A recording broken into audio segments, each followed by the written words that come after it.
Hello guys, welcome back to my YouTube channel. Guys मैं आप सबका वेलकम करता हूं अपने यूट्यूब चैनल पे।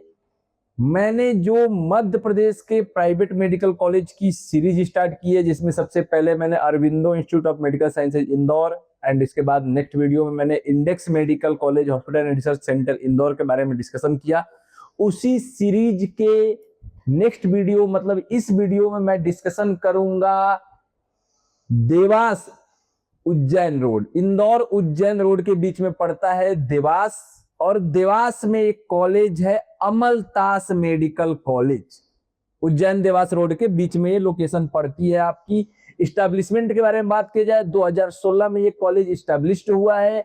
लोकेशन बहुत ही अच्छी है। अगर आप ये उज्जैन से देवास वाले रोड में जाएंगे, बीच पे ही मेन हाईवे पे ही सामने ही कॉलेज दिखता है। तो कॉलेज भी बहुत अच्छी लोकेशन पे है। कनेक्टिविटी या इसकी इंदौर से भी बेटर है, देवास से तो बेटर है ही, उज्जैन से भी बेटर है और आपके भोपाल से भी बेटर है।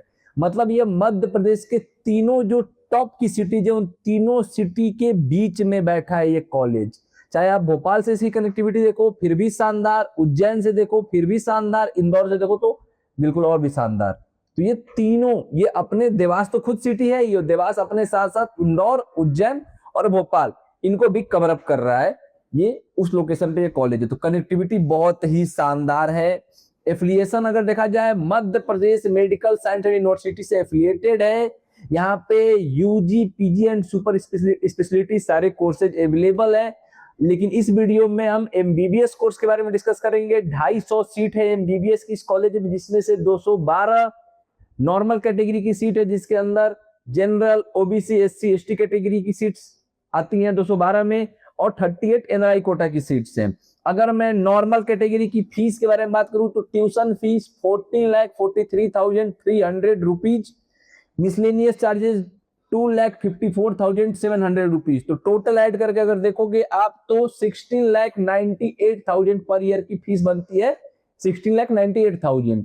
एनआरआई कोटा की जो फीस है वो है 46,50,000 पर ईयर का।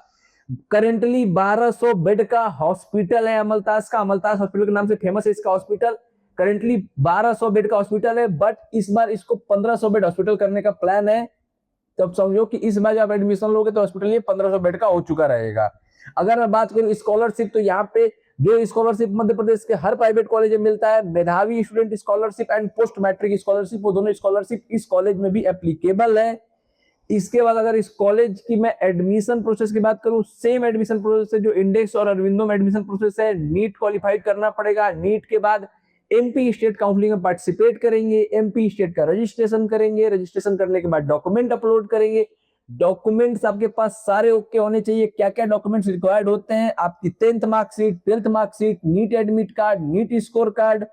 इसके बाद आपका, अगर आप एक होगी फर्स्ट राउंड में सिर्फ एमपी डोमिसाइल का बच्चा ही एडमिशन ले सकता है, क्योंकि एमपी डोमिसाइल के लिए क्लोज होता है फर्स्ट जो राउंड होता है। तो आपका, अगर आप एमपी से बिलोंग करते हैं तो लेटेस्ट डोमिसाइल सर्टिफिकेट, अगर आप कैटेगरी से बिलोंग करते हो latest caste category certificate, latest income certificate, Aadhaar card, student का आधार कार्ड, पेरेंट्स का आधार कार्ड, ये सब आपके पास अवेलेबल होना चाहिए। एक भी डॉक्यूमेंट मिसिंग हुआ तो आपको प्रॉब्लम हो सकती है। डॉक्यूमेंट्स अपलोड करने के बाद फिर आप फीस पेमेंट करते हैं, फिर इसके बाद सिक्योरिटी डिपॉजिट करते हैं। सिक्योरिटी डिपॉजिट के बाद फिर आपकी चॉइस फिलिंग खुलती है। चॉइस फिलिंग के बाद आपके रैंक पे अलॉटमेंट आती है, आपके मार्क्स पे अलॉटमेंट आता है अगर आप कट ऑफ क्लियर करते हो। तो अब बात करते हैं कट ऑफ की। लास्ट ईयर जो कट ऑफ गई थी राउंड 1 की जनरल कैटेगरी की 484 से 459, ओबीसी कैटेगरी गई थी 459 से 457, एससी कैटेगरी गई थी 404 से 359, एसटी कैटेगरी गई थी 304 से 277, और एनआरआई कोटा का जो गया था वो 404 से 164। बट याद रखना ये फर्स्ट राउंड का कट ऑफ है, इसका मतलब ओनली एमपी डोमिसाइल के बच्चों का ये कट ऑफ है, क्योंकि फर्स्ट राउंड में सिर्फ एमपी डोमिसाइल के बच्चे ही एलिजिबल है।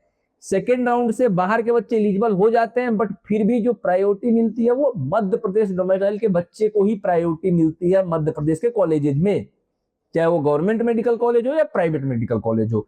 तो अब राउंड 2 के कट ऑफ के बारे में बात करते हैं। यहाँ भी एमपी डोमिसाइल का ही बच्चे हैं, 475 से 450।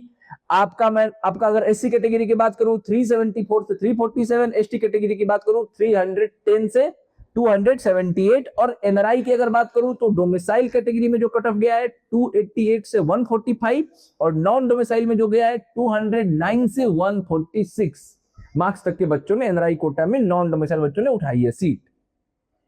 अगर मैं बात करूं अगर कि अमलताज क्यों चूज करना चाहिए, इसका सबसे पहला रीजन है कनेक्टिविटी। मैंने अभी बताया कि ये मध्य प्रदेश की 3 सबसे मेन सिटी है, भोपाल कैपिटल, इंदौर सबसे क्लीनेस्ट सिटी, और उज्जैन महाकाल की नगरी। इन तीनों के बीच में ये कॉलेज, मतलब इन तीनों से इसकी कनेक्टिविटी बहुत ही शानदार है। 1200 बेड का करंट हॉस्पिटल है इस कॉलेज में। सोचिए यूजी में सारे कोर्सेज है, पैरा क्लिनिकल कोर्सेज अवेलेबल है, BSc nursing, DMLT, B pharma, D pharma सारे कोर्सेज अवेलेबल है। इसके बाद एमडी एमएस के भी सारे डिपार्टमेंट अवेलेबल है। इसके बाद एसएस के भी आपकी 10 सीटें करंटली अवेलेबल है, और सीटों बढ़ाने के चक्कर में है इस बार, ठीक है। तो अगर आप मध्य प्रदेश में एक अच्छा कॉलेज देख रहे हैं तो आपकी प्रेफरेंस लिस्ट में ये कॉलेज भी होना चाहिए, क्योंकि क्लिनिकल एक्सपोजर सच में बहुत शानदार है। मैंने इसको कॉलेज को पर्सनली विजिट किया हुआ है।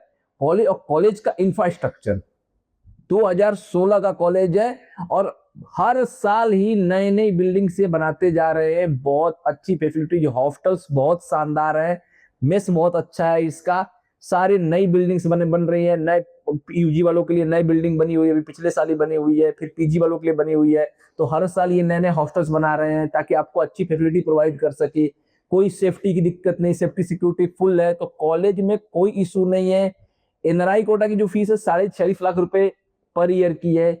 एक्चुअल किस पैकेज में आपका एडमिशन होगा, किस तरह से एनआरआई कोटा में एडमिशन होगा, नॉर्मल कैटेगरी में एडमिशन के लिए मुझे क्या क्या ध्यान देना है, कैसे मैं मेधावी स्कॉलरशिप की सीट ले सकता हूँ, पोस्ट मैट्रिक की सीट के लिए क्या क्या क्राइटेरिया है, कैसे मैं एलिजिबल हो सकता हूँ मेधावी स्कॉलरशिप सीट के लिए, अगर मैं एमपी डोमिसाइल हूँ तो मैं कैसे पोस्ट मैट्रिक के लिए एलिजिबल हो सकता हूँ, उसके क्या क्या क्राइटेरिया। अगर इन सब के बारे में आपको डिटेल में जानना है तो स्क्रीन में मेरा नंबर चल रहा है, आप उस नंबर पर मुझसे कनेक्ट कर सकते हैं। मैं आपको proper scholarship seat, normal category seat और एनआरआई कोटा सीट के एडमिशन प्रोसेस की फुल जानकारी आपको मैं डिटेल में दे दूंगा। कैसे एडमिशन होगा, एनआरआई कोटा का क्या पैकेज जाएगा और क्या एक्स्ट्रा चार्जेस लगते हैं, सब आपको मैं डिटेल में बता दूंगा।